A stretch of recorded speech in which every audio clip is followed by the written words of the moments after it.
And I was like, that will never fly in a mass-produced vehicle.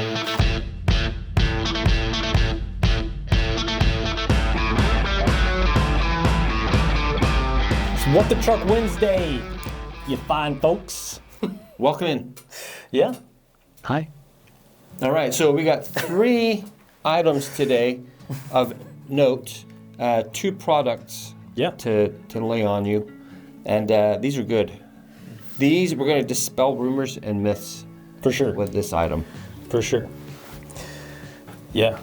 How did you come about the knowledge nets on this? Yeah. It's thanks to a customer. We are only as good as our customers. Oh, yeah. 100%. Right? I believe in that. If you ask stupid questions, you're going to get a stupid answer. No, but I had a customer, he contacted me, and he's like, hey, I've got a brand new Frontier. I've got the under-seat storage boxes. I want to get the nets, but I'm missing the hooks. And if the hooks are supposed to come with my truck, I want to get back in touch with my dealer and demand that they give me these pegs that fit on these boxes. Yeah. So I spent quite a bit of time trying to figure it out because they look like they should be there. And you start thinking, well, maybe the guy that PDI'd the vehicle tossed them, or they're hidden somewhere in the vehicle. They're in the glove box. Yeah. Yeah. And didn't install them. So, and there is also a part number for these little pegs. This is all about the pegs. Yes. But it's a dead part number. It goes nowhere. Yeah. So if you have a new Frontier, will this work on earlier? No, this is the new. It's a D41 only. This is the new. Yeah. And you want these cargo nets for your under storage boxes. You'll see them and you'll be like, where are the pegs? Well, the only way you can get those pegs is when you order these mesh nets. Yeah. They come with the pegs. It comes with 9 pegs. You put them in there, you rotate them and they lock into place. And then you can put these nets on there and stop your loose little bits and pieces from sliding about when you're wheeling, aggressive driving. Or hidden speed bumps when you want to see if your control arms will hit. Right, that's a good one too. Yeah. I can see you putting photography equipment in those underseat boxes. Yeah? No? Maybe? Maybe. I don't know. Who knows? Anything. Yeah. As long as it fits. Yeah. And I think you'd especially want those if you had the seats up for any reason, because at least with the seat down, there is some, you can kind of prevent something from bouncing completely out of there if it's big enough. Mm-hmm. But if the seats are up, then it's fair game. Right. Right. But yeah. So I guess if you had the Fender sound system in your Frontier, you wouldn't use the small one because the small box is where that sub goes. You talking about the kicker? Is it the Fender? It's Fender. Are you sure? Mm-hmm. I think you're wrong. 100%. Because I looked it up. 100%. All right, place your bets. Is it you talk about the one that fits in the bed of the truck? No. Okay. The one that fits under the back seat. Okay, well, we're both right then. But yeah, that is, if you've been looking everywhere, the only way you're going to get these little guys is when you buy the kit with the nets. Yeah. Yeah. Something that I don't think that we've talked about on the channel, correct me if I'm wrong. Not in depth, anyway. Frontier Maniacs. All-weather floor mats. These are the newer design from Nissan, which has the lip that goes all the way around. It's more molded.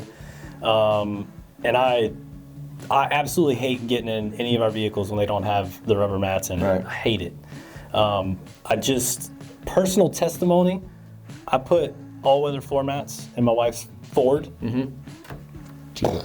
Like, she loves it. She's like, I feel so much better getting in and out of my car because I don't have to worry about it. Right. I just get in, and if it's dirty, then I can just take the mat and dump it. Yeah, and we have them when we bought our 2013 Rogue many years ago.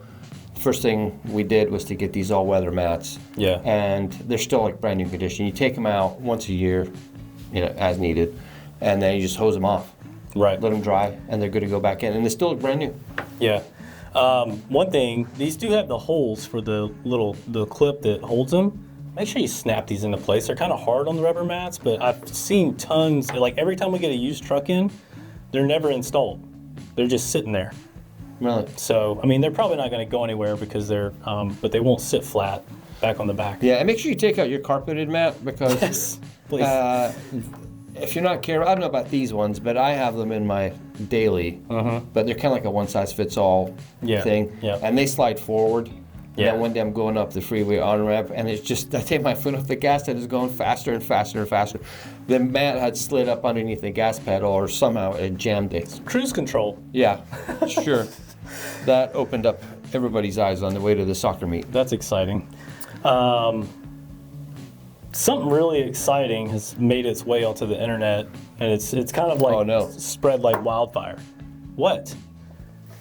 What is it that made it to the internet? This patent from Nissan. Oh, okay. I thought it was something else. Yeah. I was worried there for a second. So Nissan has filed a patent for what would you call it? I would call this a pass-through. Well, let's just explain it in simple English. Yeah. The cabin area is free, open, and clear all the way into the bed, and there's I would call it a camper shell. Yeah. That has roll-up windows. The roof comes off of it. The roof comes off of the cab. It's like wide open. It's almost like if Nissan wanted to build a Jeep competitor, a Gladiator competitor. Is that what those things are called? Mm-hmm. Or maybe they're going after Bronco customers. But I think I figured this out because I had a good look through here. Yeah. Okay. I didn't read any of it. I just looked at it. It's a lot of words. And the one thing to me, see this little accordion boot? I don't know if Russell's going to show you guys, but there's an accordion boot that wraps around the opening. And I was like, that will never fly in a mass-produced vehicle. And I'm going to reveal what I think. I think this is going to be the build for the SEMA 2024-2025 meet. Yeah. That's what I think. Yeah. Do you think that too? I think so. Okay. I think that I mean, it's kind of hard to say. I mean, let's face it, since the 90s, we haven't seen manufacturers doing conversions on their vehicles like this.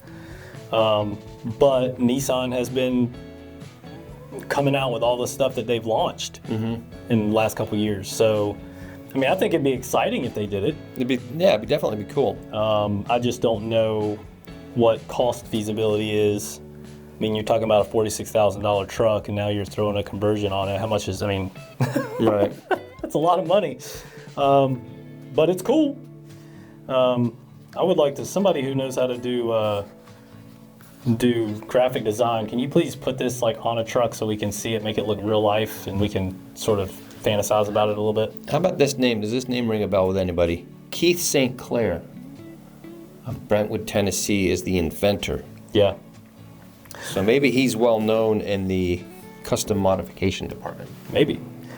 Go down to the description of the video. I'll have a link to the patent. You can go to it and check it out. It's public, so you can go check it out. Yeah. If you didn't check out Friday's video, be sure to go back. Check out Friday's video. We're doing another Nismo suspension giveaway. That's for everyone. But if you have a Frontier, you could win a set of control arms. Yeah, check it out. That's all I got today. That's it. Quick and easy. That's how we like it. Yeah. Yeah. Yep. So be good to come back on Friday. More goodness to share with you all. Yeah. And what do you think about, if you go check out this patent, what do you think about that? Yeah. What do you think the plan is? I like that the divider is just a simple... It's just a piece of cloth. Something. Yeah. All right. See you next week. Bye.